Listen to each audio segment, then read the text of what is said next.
Sadhu. Very good. Okay, so let's have some questions now. The harder the questions, the better.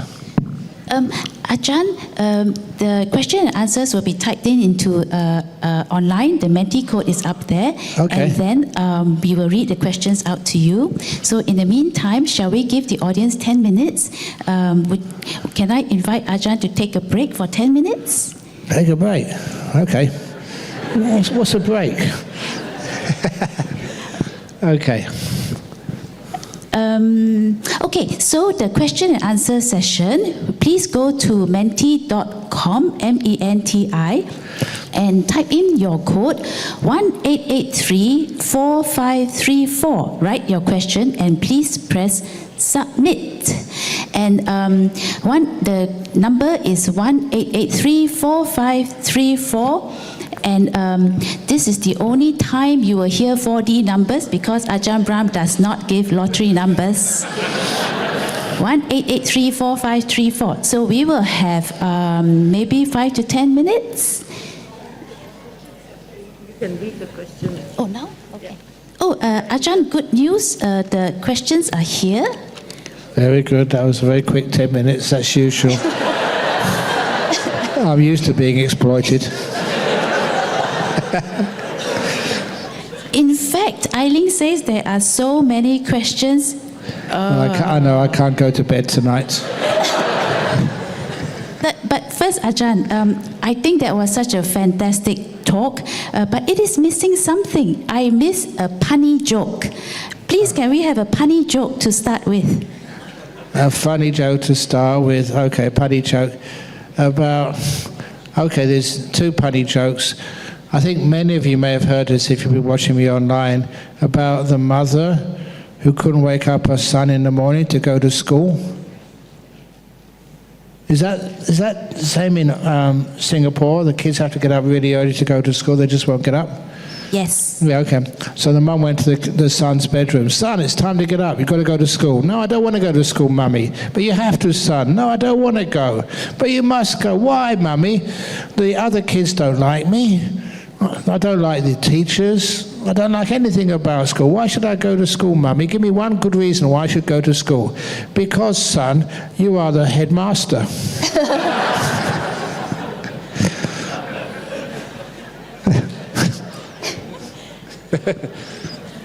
I love it. I love it. Okay, thank you, Ajahn. Thank you very much.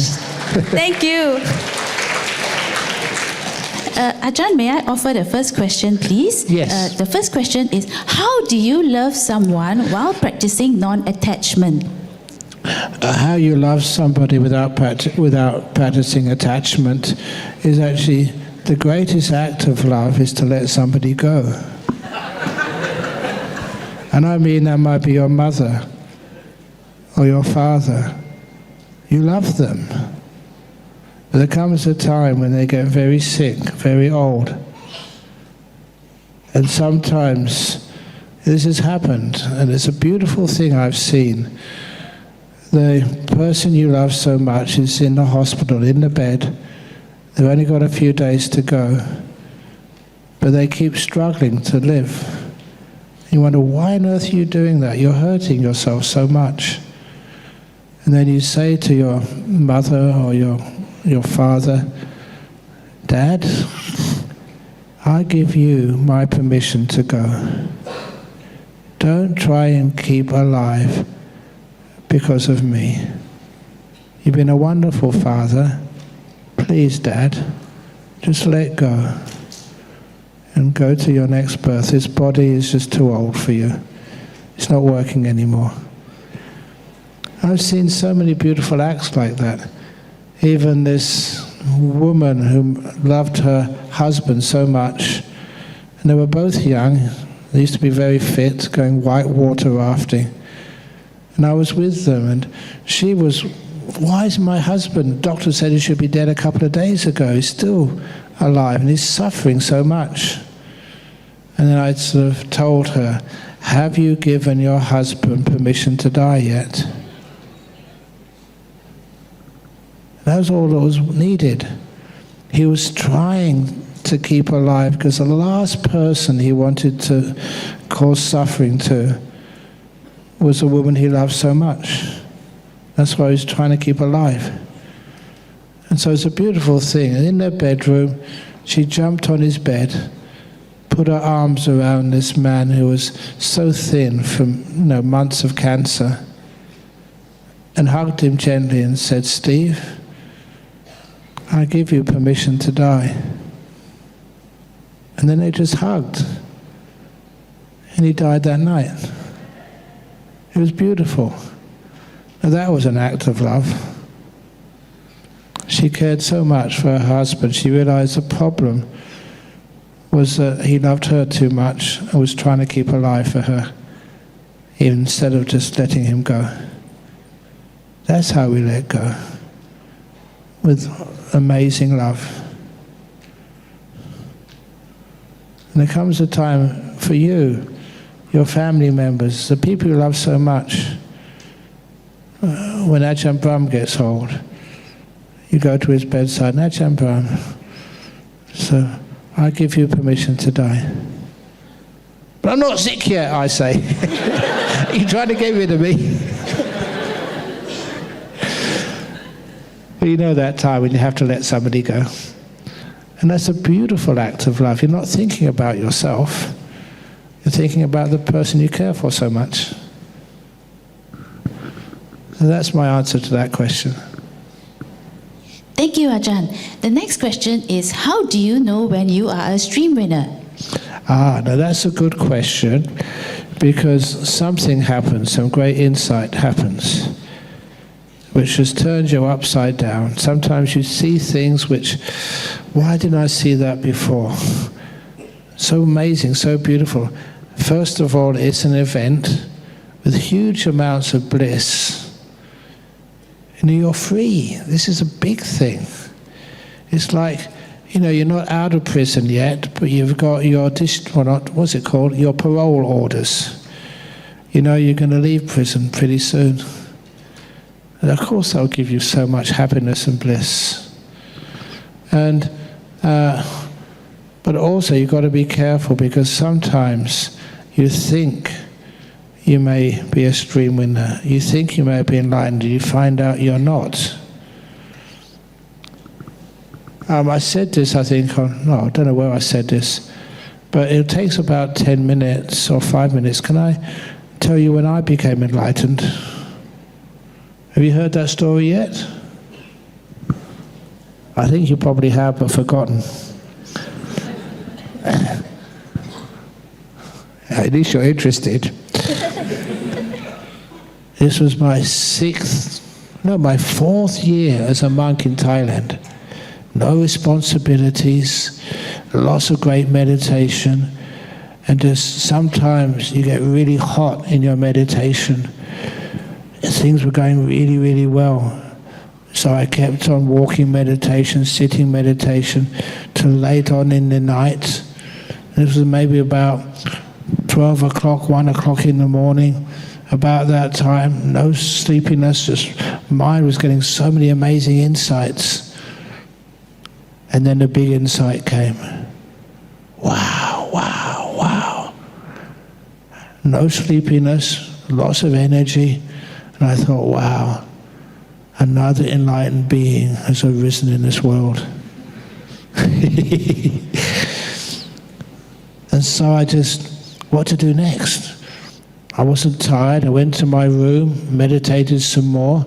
I did lay down for 10 minutes, but there's no sleepiness there at all. So I got up and went to the hall.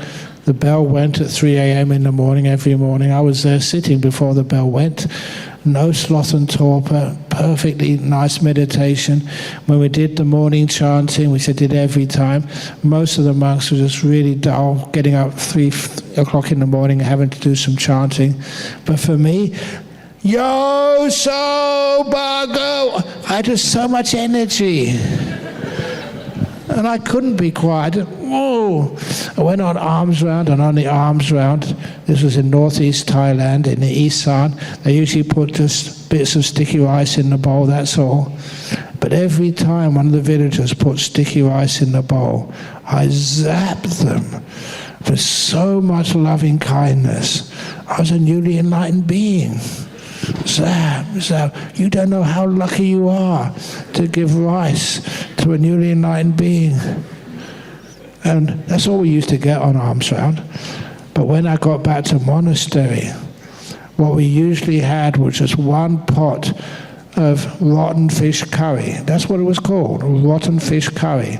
Fish kept from the year before and now boiled up with some vegetables, actually not really vegetables, I don't know what they boiled it up with, but it was really terrible food. But that's all you had to eat. But that morning there was another pot there. And that pot had pork curry in. I used to be a vegetarian before I was a monk, but this is what the locals say. That's what you have to eat. And I thought, wow, the heavenly beings have recognized there's an and this is where it came from. It's the only day they had that. So then what we did, we sat down. I was number 2 monk in the monastery, the head monk there, and he was a local boy. He was actually born in that village. And so he took the pots of pork curry and had his huge ladles, really huge ladles he put in his own bowl. No one could eat that much. But then what he did next was unforgivable. He took the remainder of the pork curry and poured it in to the saucepan of the rotten fish curry, stirred it all up, and saying, it's all the same, it's all the same, it's all. And I thought, if it was all the same, why didn't you mix it up before you took yours?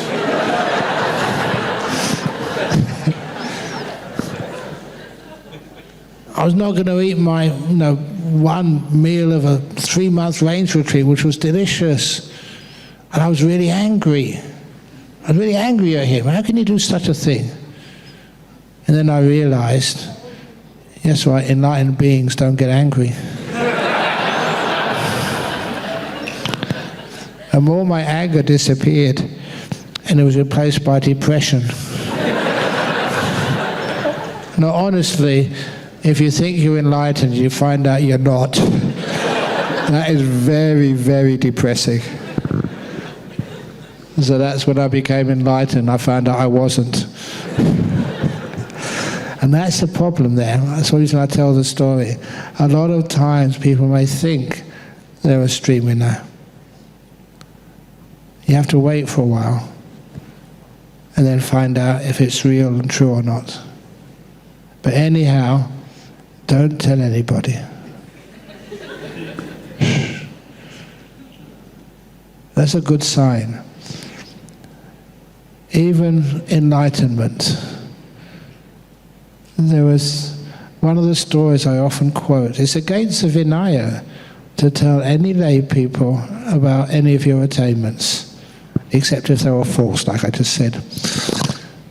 But I remember when the Buddha was alive, he was sitting next to his attendant Ananda, and this monk came up to the Buddha and said, one who is enlightened never thinks they're better than anybody else, never thinks they're worse than anybody else, never thinks they're the same as anybody else. And we said, yes, correct, well done. And another monk came up and said exactly the same thing.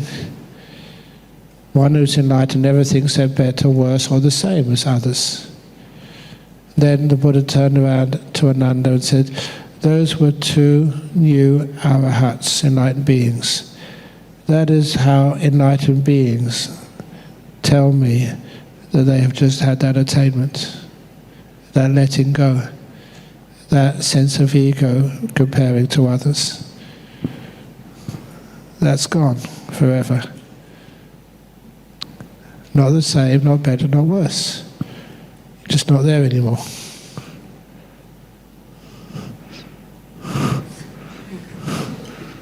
Okay, try another question. Thank you, Ajahn. it is very typical of a Singaporean question. We want to get there faster. Are there any methods or practices we ought to practice in order to increase the possibility of stream entry? And can a lay person with his daily life and activities be a stream enterer faster? Yeah. Yeah, the most important thing to practice to get there fastest is be patient.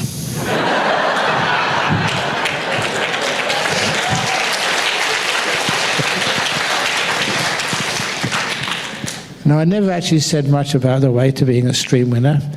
It's usually always the best way of doing anything is the eightfold path.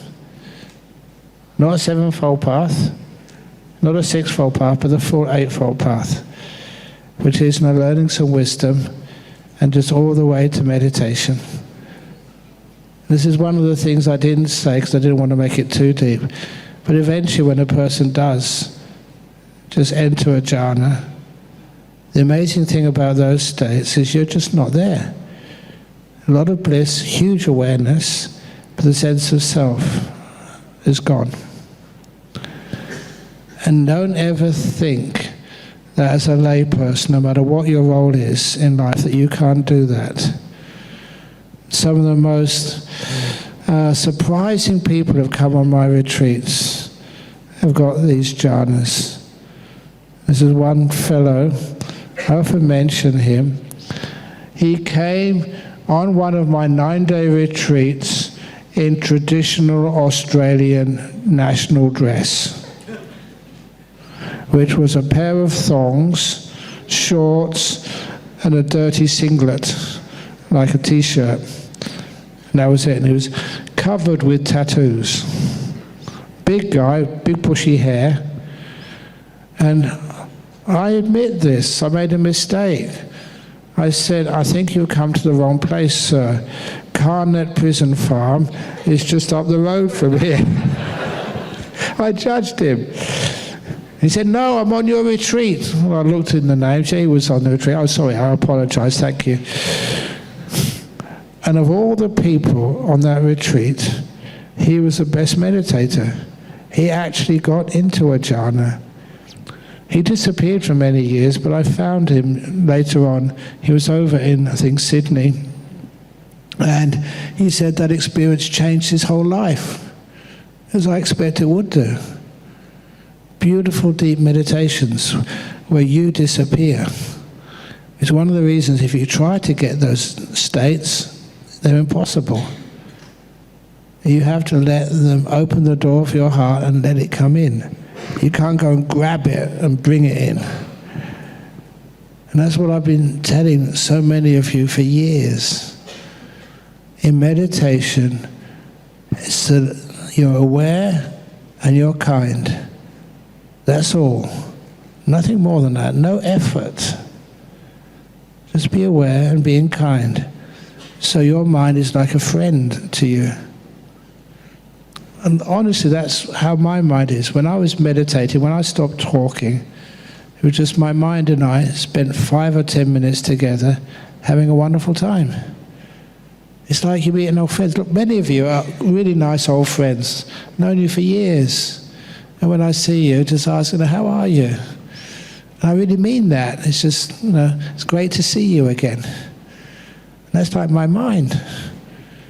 I'm so busy doing other stuff. And then when I have a chance, my mind and I, we just hang out together. We chill out. We're the best of friends. Now if you make that your mind and you, best of friends, you never wander off anywhere. How on earth can you wander off from someone you love so much and you feel so at ease with? You don't try and control a best friend. You just enjoy time with them. And that's like with my mind. And sometimes we hang out together for so long, eventually everything becomes very still and wonderful. Sometimes best friends don't even need to talk together. It's like we know each other so well, the conversation is not necessary. And that's like mind and me. So of course, if you have a nice peaceful mind like that, at times, and just it gets so peaceful, you get into these deep meditations. you disappear. Have a wonderful time. That's the best way to get into being a non-returner. Sorry, being a stream winner. You vanished. You disappeared. And don't think I can't vanish, I've still got so many things to do. If I don't turn up for work tomorrow morning, and I tell my boss I've just going into Jhana, he's not going to accept that at all. Fair enough, but there's many times you're not working. So you come on some of these retreats we teach, then maybe see what happens. Thank you, Ajahn. This one, I knew this was coming. Dear Ajahn, you mentioned that being a stream winner, the lower realms of rebirth are cut off. Then how does the karmic laws of cause and effect take fruit? Does your karma go poof? Thank you. Yes.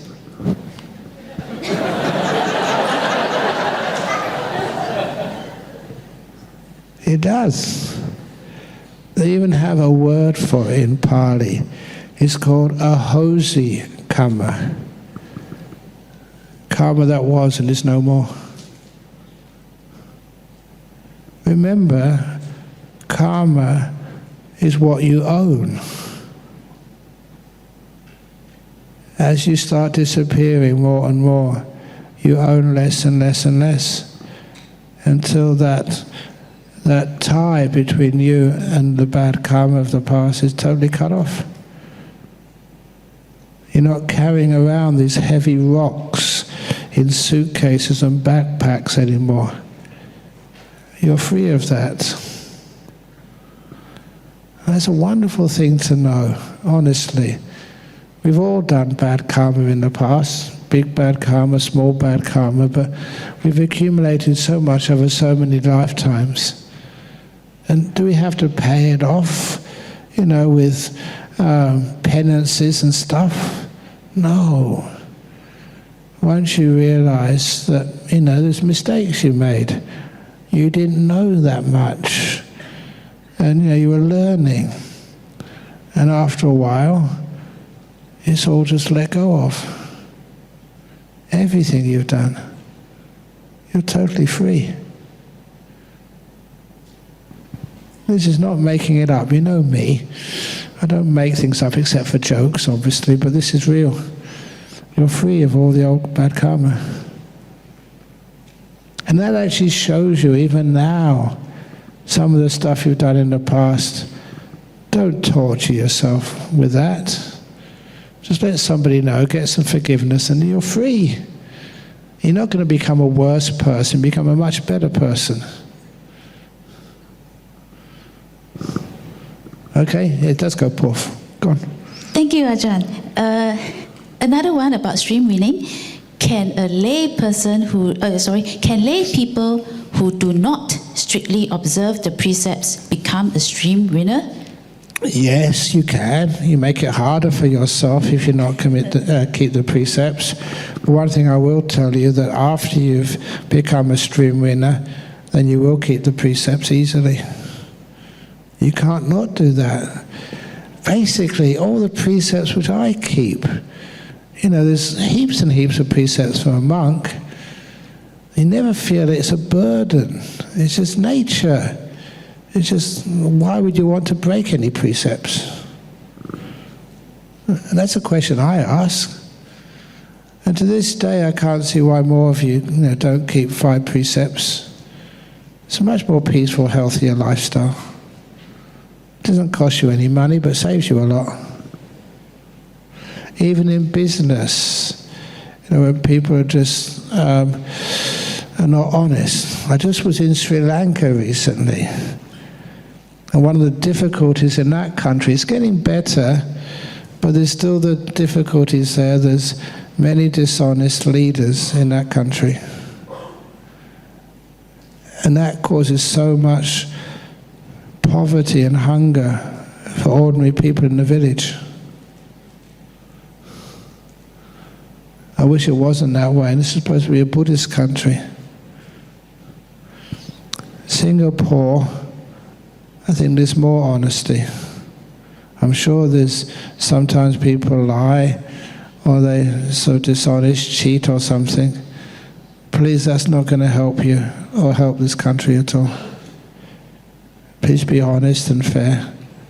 You can work hard, but it's not just about money. It's about your friends and the people you've helped. So don't go the way of corrupt nations. Okay? Thank you, Ajahn. This one is perfect for meditation master. Are nimittas necessary before entering the first jhana? They are preferable. Is it really necessary to get a plane, an aircraft, from here to Phuket on Sunday morning? You get a train and a bus and a taxi. You can walk. Is it possible to get from Singapore to Phuket by walking and a bit of swimming as well across the straits of it? But that's possible. But it's not recommended. When there's an easier way, why not take the easier way? It's the same with nimittas. It's the easier way. They're there and you know exactly where you are. So it's the more beautiful, easier way. Thank you, Ajahn. Ajahn, may I have permission to go for the question and answer until about 9:30? There are about 60 questions. You mean apologies. 9:30 tomorrow morning? That will kill all of us. Ajahn, the next question is, most of us will not be able to give all our possessions or give up all our possessions or cravings. If not, can one try to give and forgive as much as we can? Will it help us to survive just above the water? Yes, indeed. Forgiveness is a beautiful thing. I remember many years ago I was asked, say you're in a relationship and your partner lets you down. They asked, how many times should you forgive? And the answer was, always one more time. In other words, no limit. And if the other person has got even a small amount of wisdom or insight, they realize how wonderful that is, that somebody's actually forgiving them. How many men or how many women would actually forgive that? You got someone special there. So it does actually help. For you, when you've done something really stupid, would you like to be forgiven? If somebody would do that to you, how would you feel? If that's, say, first of all, I've said this a lot, you guys don't think you can get away with adultery, with having a mistress. This is the trouble with men. They think they can hide it. And I often mention the case of the head of the CIA, General Petraeus. It's quite a few years ago now. He was the head of the CIA and he was having an affair with his biographer. Even the head of the CIA could not keep it secret from his wife. So you guys have got no chance. And it's the wrong thing. Why do you want to get found out? And you cause so much unhappiness, to your kids, to your wife, your partner, to your parents as well. It's a nasty thing to do. You think you can get away with it, but you won't be able to. So don't even go there. And if it does happen, please don't do it again. Ever. Thank Thank you, Ajahn. When you fail a driving test, you can always take another test with your knowledge from the previous test. Why can't we know our previous life knowledge in our current life? Won't that be easier? Of course you can know. You just need to get enough deep meditation to remember your past lives. Remember them accurately. That's one of the things which we do on meditation retreats. Once a person starts to get some deep meditation, close to nimittas or jhanas and stuff, when you come out afterwards, you ask yourself, what is my earliest memory? And if your mind is still enough, these memories will just come up into your mind almost immediately. But these are memories not like the ordinary memory of like what we had for lunch today. These are memories you're back there reliving the experience. You're back in there. It's like a memory of a relived time. So there you can actually start to experience, what was my name? Where is this place? Who was I? What was I doing? And you can understand a lot of the reasons why you are who you are today. So you can recall it. But meditation is the best way. The second best way is through the hypnotic regression, but it's never as clear and as obvious as when you have it through meditation. And you also have the third way, is spontaneous memory of a previous life. And the reason we don't remember this is because a lot of time it's just conditioned out of us. It makes life quite difficult sometimes if you remember who you were married to before, what you did before. It does complicate things a lot. Okay, next question. Thank you, Ajahn. Another follow-up question on forgiveness. What to do if you acknowledge and learn from it and improve, but the other person still doesn't forgive you, and you cannot avoid that person? Again, do the probation thing. Probation thing is just where you let the other person know, look, I won't do this again. And you can check me out as much as you want. I've got nothing to hide. Thank you, Ajahn. Another question is, if a person who made a mistake is not remorseful, what happens? If they're not remorseful, they're being very, very stupid to themselves. How can you not be remorseful when you've hurt somebody? You think, I'd rather have not done that. If you're not remorseful, sometimes it's because you're too proud, too egotistical. And you think, wow, they deserve that. Everybody does that. You're not really facing reality. You haven't got that honesty inside of you. So hopefully that enough people, especially who are Buddhists, are honest. They're upfront with what they do. And then, of course, if you do something wrong, you are remorseful. Oh, I wish I hadn't have done that. I wish I hadn't have said that. Of course you are remorseful. What are those terrible things which I have done? I keep on saying the same story because it's the one I remember the most. That it was my mother's birthday. And I was about a 7-year-old kid at the time, maybe 6, I'm not sure. I decided to get her a special present.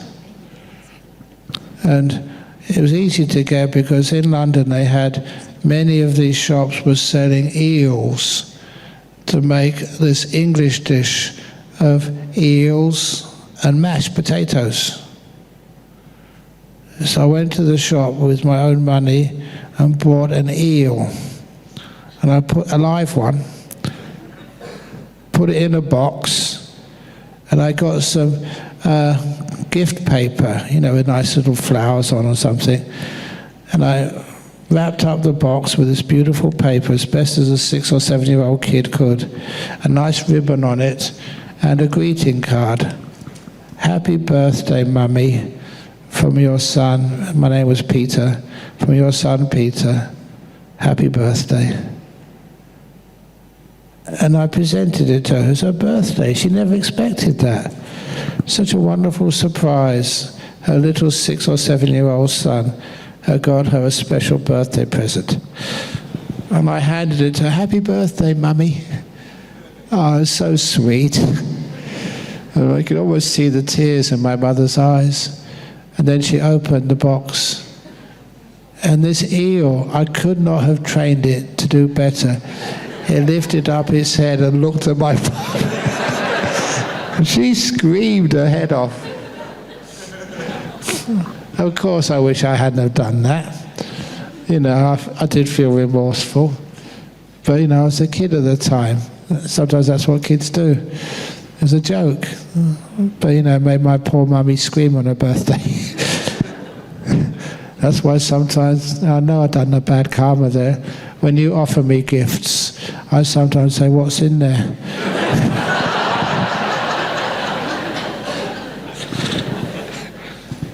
Okay. Thank you, Ajahn. Does Buddhism help with mental health issues? Oh, goodness. Hugely. What are your thoughts on how some unscrupulous organizations which make use of this vulnerability and scam people of their life savings? They should feel incredibly remorseful. These are people who are hurting. And you take away the little, few dollars they have. You should never do something like that. Now, when I was, again, a small kid, maybe 6 or 7 years of age, I had, I think it was an Irish sixpence. And then you can't use it in any shops, it's not legal currency there.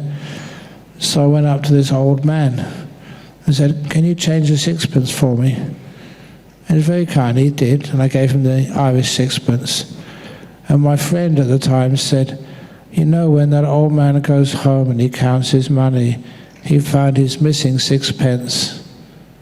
I didn't sleep that night, I felt terrible. And at least I had that sense of how my actions would affect others. I just can't do that anymore. It's only 6 pence, but from that old man, that may have been he had to go without some type of food that day. He would survive, but I felt awful about that.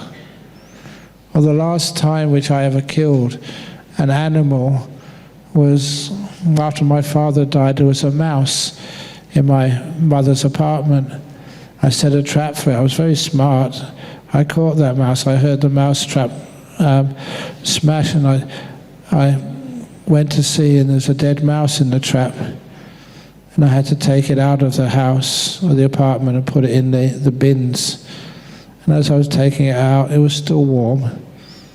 And I was stroking it. It was a beautiful animal. And it was clean. I could stroke. I didn't need to wash my hands afterwards. And that I was responsible for killing that. Again, I felt terrible. That's the last animal I killed. So after a while, you got that sensitivity. You don't want to do things like break precepts. Okay, next question. Thank you, Ajahn. What should we do if parents do not accept same-sex relationships? Okay, bring them over to the Buddhist fellowship. Let me talk to them. Welcome. Yeah, no, it's something which I had girlfriends. I never had boyfriends. I was heterosexual. And I remember this guy came up to me when I gave a talk in Perth. And I'll never forget him, because he came up to me and said, religion has been very cruel to those who are gay. And you could feel the pain inside of him. And I kind of made a resolution from that day on that I would never discriminate. If a person wants to live a gay lifestyle, welcome. And we have many wonderful gay members, and lesbian, transgender, the whole works of our Buddhist Society of Western Australia. And I really respect them. They give and serve and help so much. And honestly, I'd rather have a person who's gay or lesbian on our committee of our Buddhist Society in Western Australia than a guy who has adultery and doesn't keep his promises to his wife. Of the two, gay is always much better. I mean that, it's as practical. They're the ones they can trust. If you cheat on your spouse, then who else are you not going to cheat on? So please remember, the Buddha said that we give loving kindness to all beings, and that includes gays, lesbians, transgenders, LGBTQIA+. And the country will be much better as a result of that.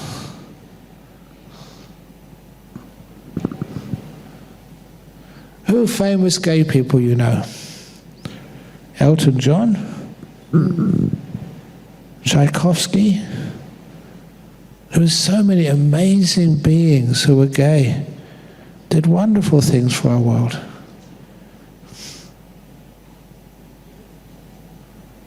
Okay. Thank you, Ajahn. How do we manage our thoughts and emotions if we feel suffering, being stuck in a job we can't leave, for instance, or I will combine the two questions: being stuck in a job, or having to see a person of unreciprocated love, the suffering that comes with these situations. Thank you, Ajahn. First of all, being in a job you don't like, that's why they pay you. That's a bribe to do something you'd rather not do. So make the job more pleasurable for yourself and for others. So it's a job. You give it as best you possibly can. The more you give to the job, actually the more you'll start to enjoy it. And unrequited love.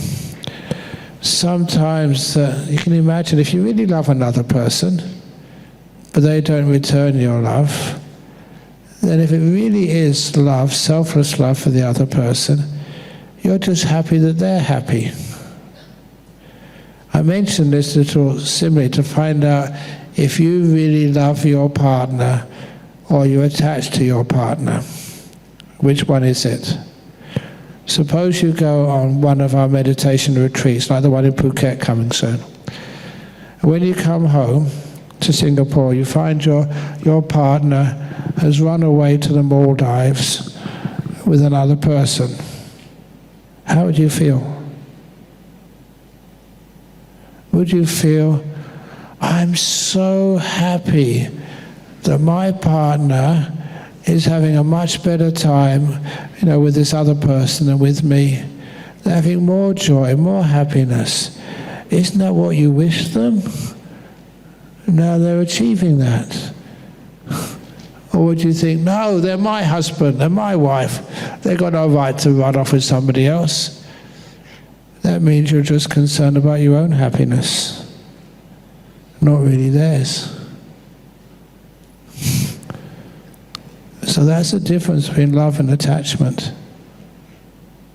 If it really is love, you're happy that person that you love is more happy somewhere else. I'll let you think about that one, because I don't think many of you are accepting that one. It's difficult to achieve, Ajahn. Next question is how to know when one know when they are stream enterers? Any characteristics that we can identify them? Yes, one characteristic is that you do have this incredible confidence in the Buddha. It is sometimes your respect for that being just multiplies many, many times over. You experience, understand what the Buddha actually did. It was fantastic. I'm not saying this not because I'm a Buddhist monk, but this is one of the characteristics, your trust and faith in what the Buddha, who he was and what he did and why he did it, increase enormously. And the Dhamma and the purpose of a Sangha, all of those, they get very, very, very strong. It's also one of the reasons why, you respect these things like precepts even more. And generosity as well, being a kind, good a person. You have to kind of trust also that, that if you do help somebody, you never lose out on that at all. Okay. Sorry, thank you, Ajahn. What happens when we die? You stop breathing.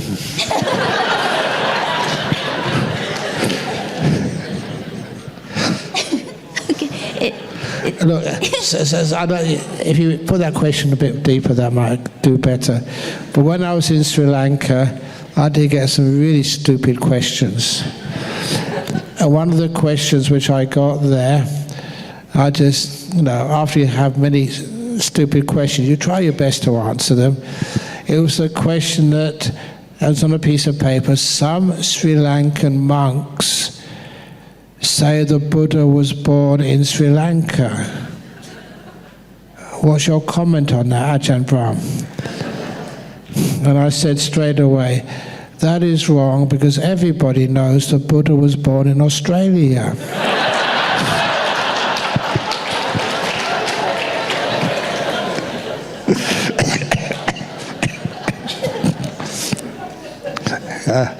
Okay. Thank you, Ajahn. How do I improve my focus? Don't improve your focus. What you're meditating on, see if you can give it more joy and happiness. There are times when, you see something. If we had some sort of incredibly supermodel come in here, would you need to focus your attention on them? If some really hot K-pop star came in here, all you ladies, would you need to focus on them? Or just your eyes would be drawn to them? What is the secret of focusing? It's what you find really important, what you give value to. That is what you focus on. So don't use force, use wisdom, kindness. It's easy to focus. Just your mind gets drawn there. Well, look, I'm being honest again with you. When I start watching my breathing, when the breathing starts to come up, I've had such wonderful experiences with my breath.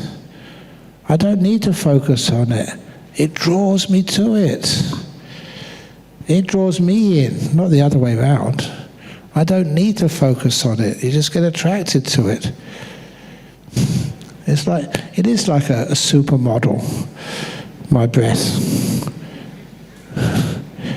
And when you get nimittas come, oh my goodness, that's the most amazing, beautiful hottie.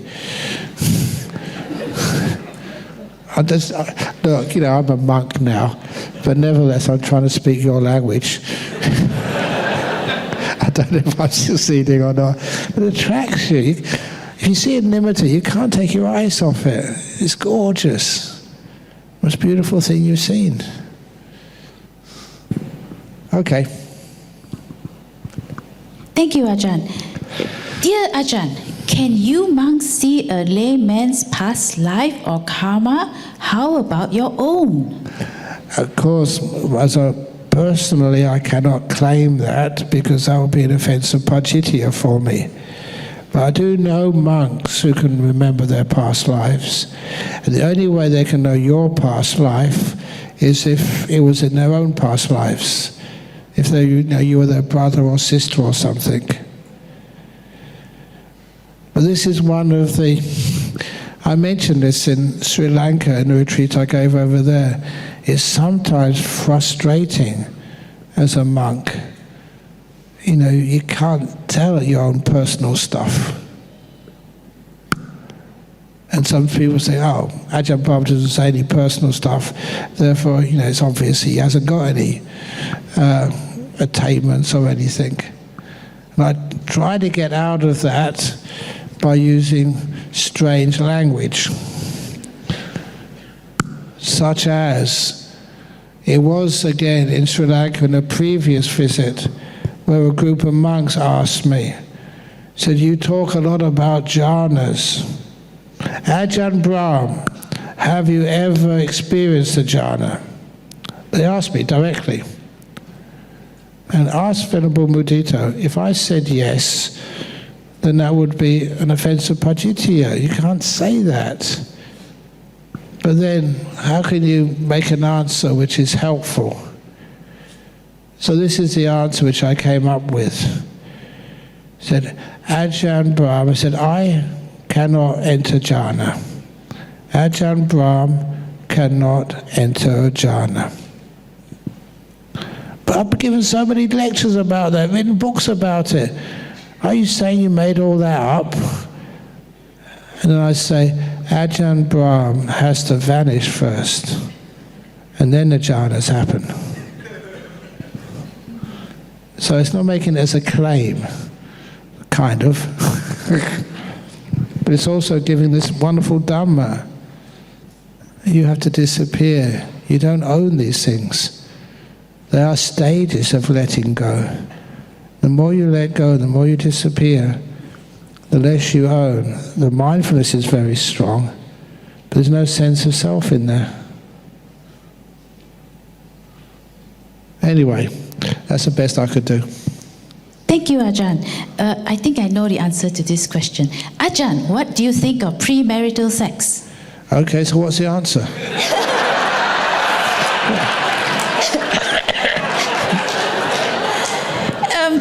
I was thinking that you were going to say, no, I don't think of premarital sex. That's correct. I don't think of premarital sex. I don't think of sex.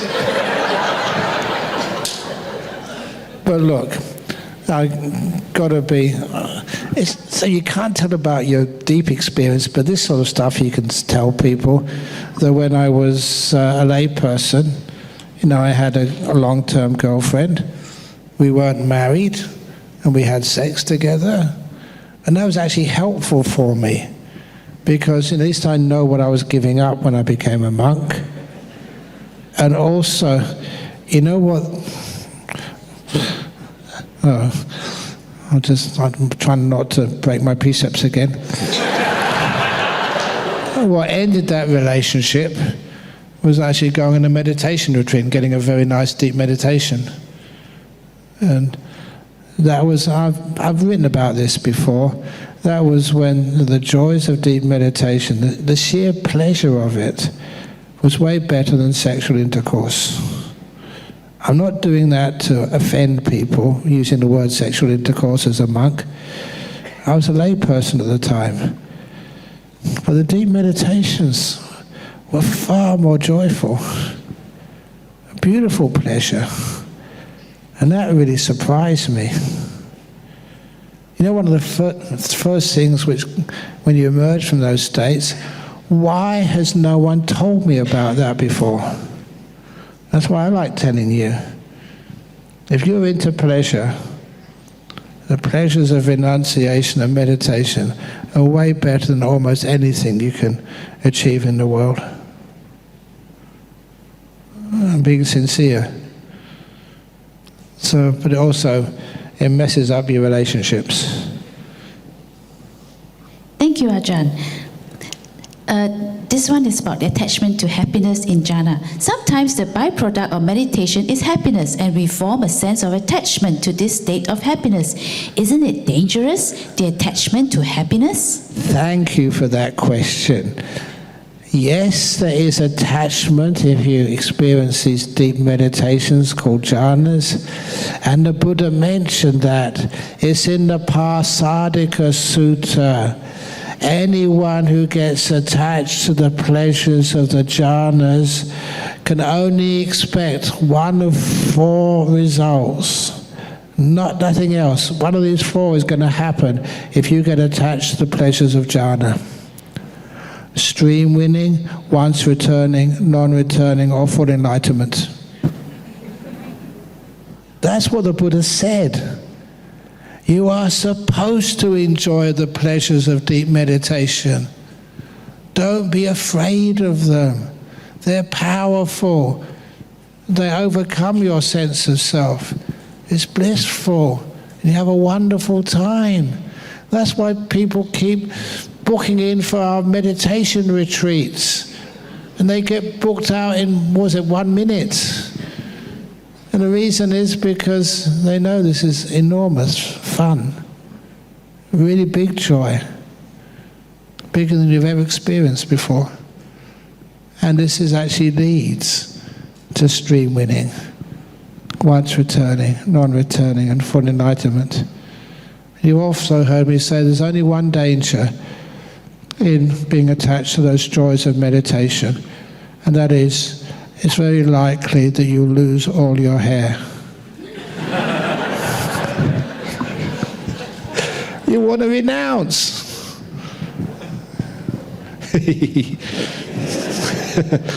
Go on. Thank you, Ajahn. If I want to be the greatest loser, does that mean I should not study and not work? No, just study the correct things. Study the Dharma and just work for the Buddhist fellowship.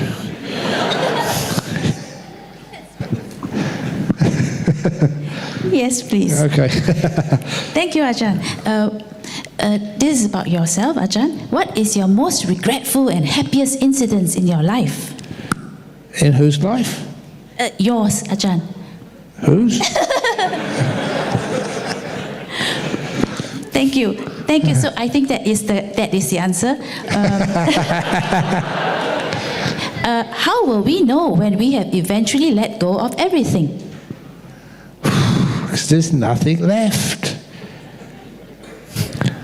There's nothing to worry about. Nothing to lose. Nothing needed anymore. Again, thank you, Singapore, for giving me this experience. When I was here around Wesak time, I was invited to give a talk. I think they're called Little Gems. It was a kindergarten. And I'd never asked how old were these people I was supposed to be teaching. I think they were 4 and 5, I think. Really little kids. There's no way I can give a talk like I've just given you to 4 or 5-year-olds. So I had to be innovative. They said, talk about Wesak.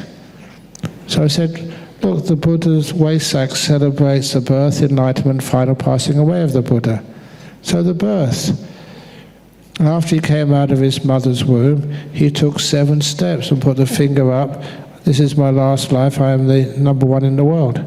So I got all the 4 and 5-year-old kids. Okay, start here, walk 7 steps, and put your finger up the right way around, please. Not the middle one, but this one. And they did that. They were actually acting out, because that's one thing I do remember as a kid.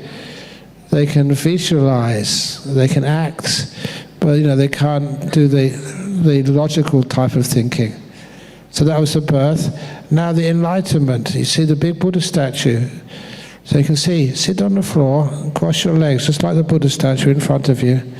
Put your right hand over your left hand, thumbs touching back straight. And imagine you're the Buddha, just enlightened. They had their eyes closed. There's nothing to worry about ever again. You don't need anything ever again. You don't have to worry about storing anything, because you don't need anything. You don't have to worry about your health or any dangers. You're perfectly free. you know about the meaning of life. This is your last birth. You don't have to worry about anything. You are at peace. Imagine what that's like to be at peace. And the kids got it. But what surprised me was all the teachers and the parents in that room also got it. And when I said, okay, now you can open your eyes, they said, no, keep your eyes closed. They were enjoying every moment of it, feeling what it's like to be a newly enlightened Buddha. Wow, that was like a taste of enlightenment. I was leading the description. And it went down so well. They asked me, Ajahn Brahm, please, you're supposed to be giving a talk this evening. Forget about the talk. Just let's do a nice Buddha Anusati, a meditation on the Buddha. Like a kid, imagining what it must be like to be fully enlightened. No one can harm you. No one can upset you ever again. No one can disturb that peace. It's solid.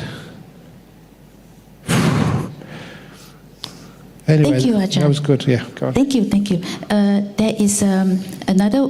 Can we one last question, Ajahn, because it's 9:30.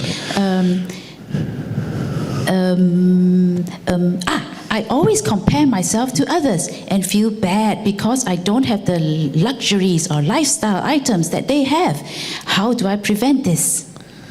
You are very lucky. You got more luxuries than I have. So in other words, you're a loser. Well done. You're much closer to stream winning than other people. So in other words, there's no comparison at all with anybody. And this is, sometimes people say, you're an old monk now, so you should be much more mellow. You're a young monk, you should be like this. Is it easier to get enlightened as a young person, or as an old person, as a gay person, as a female, as a male? Which is the best life to become enlightened? It doesn't matter. I've often noticed that females, this is just anecdotal experience, females have a much easier way to get into jhanas. But once they get into the jhanas, the men usually catch up because they've got a much better wisdom faculty. The jhanas are an emotional journey. Powerful emotions. It's the best way you can describe it. And if you don't know how to deal with those, sometimes people get either afraid or controlling. And for some reason or another, the male brain seems to be much easier to be logical and to form connections and get wisdom. That's a gross approximation, but that seems to be that we all catch up in the end. So there's no advantage as a man or a female or a young or old, Singaporean or African or whatever. Thank you, Ajahn. Last one is cute. Hello, Ajahn Brahm. Thank you very much for speaking to us this evening. Thank you. Hope you have a good night's rest.